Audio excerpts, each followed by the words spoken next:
Hello, everyone. This is Rob, and this is Thaco Thoughts with Rob, episode 12. And today we are going to be talking about monster races in your game. Things like dark elves and goblins and ogres and all kinds of nasty critters that might be able to fit into your party dynamic.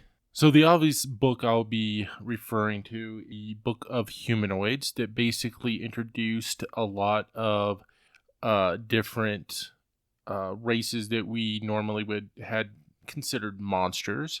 The Minotaur. It was also where the half-orc was reintroduced into the game. So we all know that in first edition, half-orc was one of the playable races. And then they did away with the half-orc in second edition until the Book of Humanoids. And maybe there was a Dragon magazine that reintroduced a half-orc, but I'm going by the main book. So anyway, the having monster type races, and of course even the word monster nowadays is loaded, but a lot of these introductions of these more monstrous races have been kind of controversial for a lot of people. Some groups are totally fine with it. They don't care. But I think it really depends on the flavor that the Dungeon Master is going for here. So I like to think of it as kind of tiers. Okay. So the first tier is historical, right? We've seen the books that details the historical periods that you can run games in. So medieval Europe, Rome, Greece, those type of settings. Obviously, you don't want to allow, humanoid monster races in that type of game because you're going for a historic feel and you don't want, to have that, the immersion destroyed if one of the characters is playing a satyr or something like that, or half-orc, or even an orc. The next tier is your traditional Dungeons and Dragons setting that's very Tolkien-esque. Your elves, dwarves, halflings, gnomes. Very traditional. Most people don't have a problem with any of these races, except for maybe the gnome. I don't know why people hate the gnome, but whatever, I love gnomes. Your third tier is when we start introducing things like tieflings and allowing dark elves into the game. Of course, dark elves or drow were made popular with R.A. Salvatore's Drizzt books.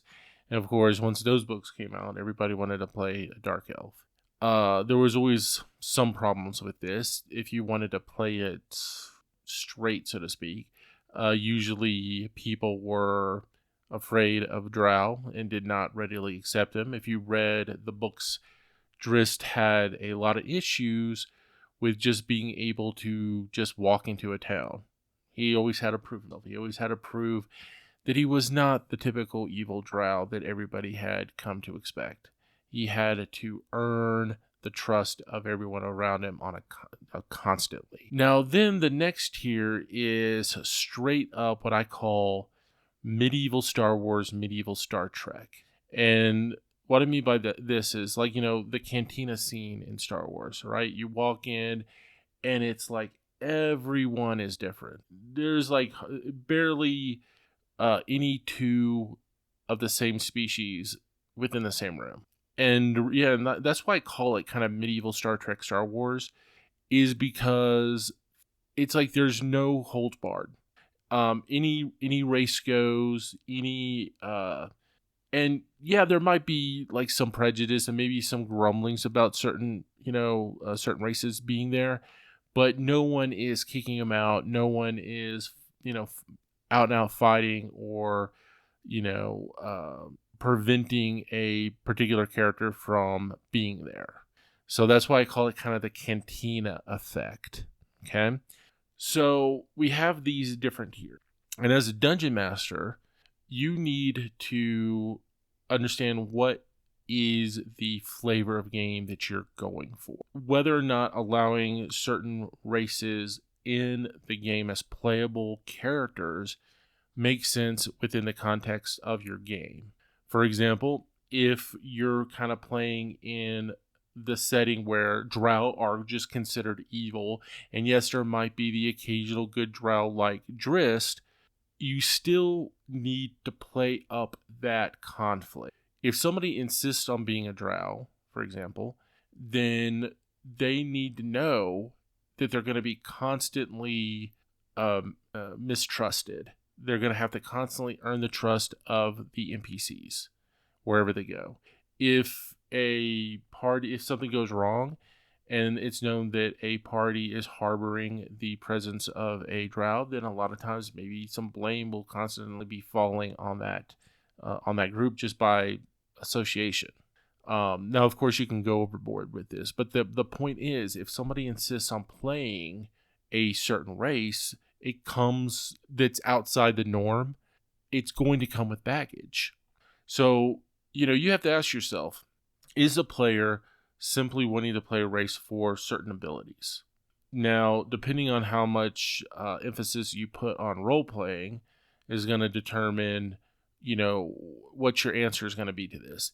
If you're somebody who is very, concentrating on just combat, and, this is more of a simulation versus a role-playing game, well, yeah, sure, anything goes, right? Who cares, right? The whole point is you guys are getting together and just going from room to room, battling whatever's there. And it's all about the abilities and the powers, and that's as far as it goes. But if you want to go for that immersive role-playing feel, then these questions need to be asked, and you really do need to stick to your guns on this.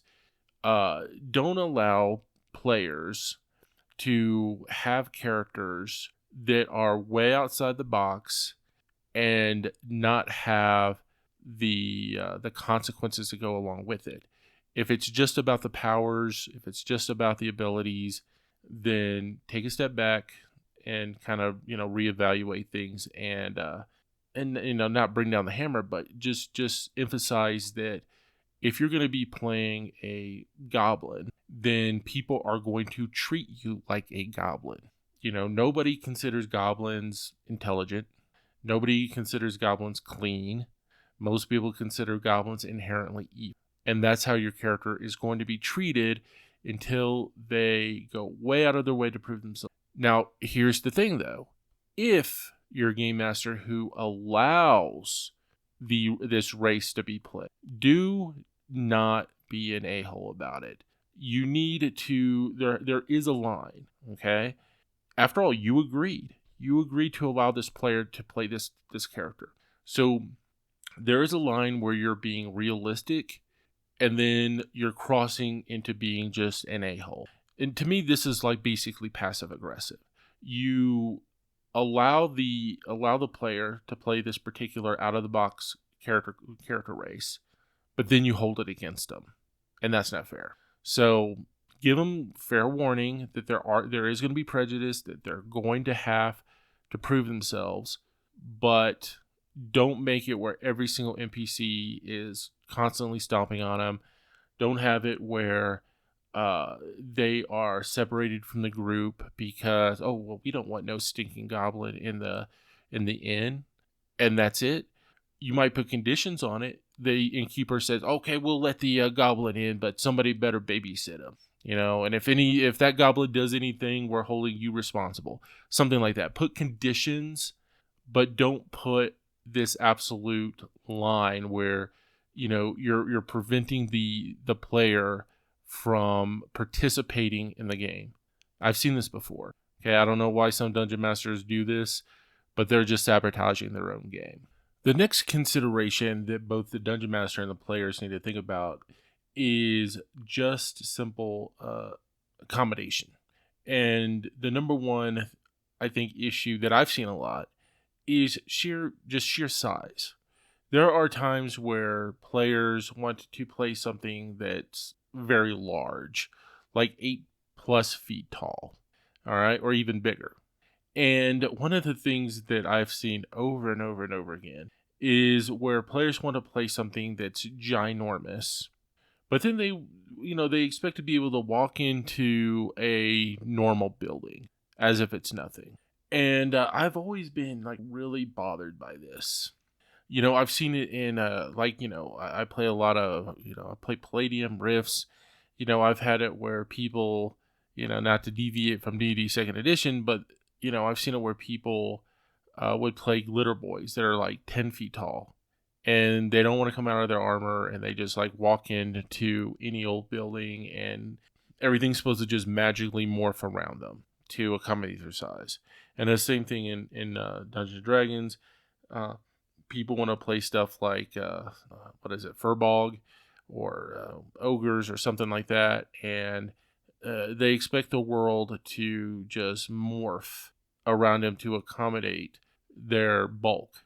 So, if a player wants to play something that's large, they need to understand that they are putting themselves in a position where, they might not be able to fit everywhere. If they try to squeeze into a tavern, they're going to be very restricted. They're going to be knocking everything. They're going to be like bulls in a china shop on a constant basis.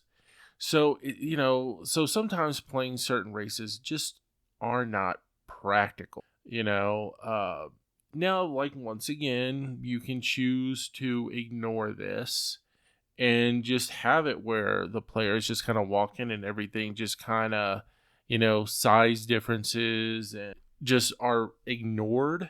But, I got a question, why are you trying to allow this character or play this character at all? I mean, because I always come from the point of view is like from a role-playing point of view. And if you're not willing to accept the good with the bad for whatever character you're playing, then you're not really role-playing the character. Because, if there's like a size difference, then you need to be willing to say, well, I guess I'm going to be sleeping in the barn, right? I mean, it's stuff like that. Or if there's too much of a size difference, you will have to accept the fact that you're not going to be able to participate in every scene if you can't fit into the room, or if you're trying to fit into the room and it like squeezes everybody else out. Nobody's going to appreciate this ginormous character, destroying their shop, because every time they turn around, they knock over that expensive vase or whatever it happens to be. So practicality should always also be a consideration when choosing to allow or to play these types of characters. So the final points I'll make about this subject is, from a player's point of view, I would ask that you respect the game. You should respect what the tone the Dungeon Master is going for. If the Dungeon Master is going for a more grounded approach, just accept the options that are presented. Okay, don't be like, well, I want to play a fairy, and I know it's supposed to be a dark, gritty, more medieval, Dark Ages game, but gosh darn it, I really want to play this, and if you don't let me play this character, I'm not going to have fun, or I'm not going to play.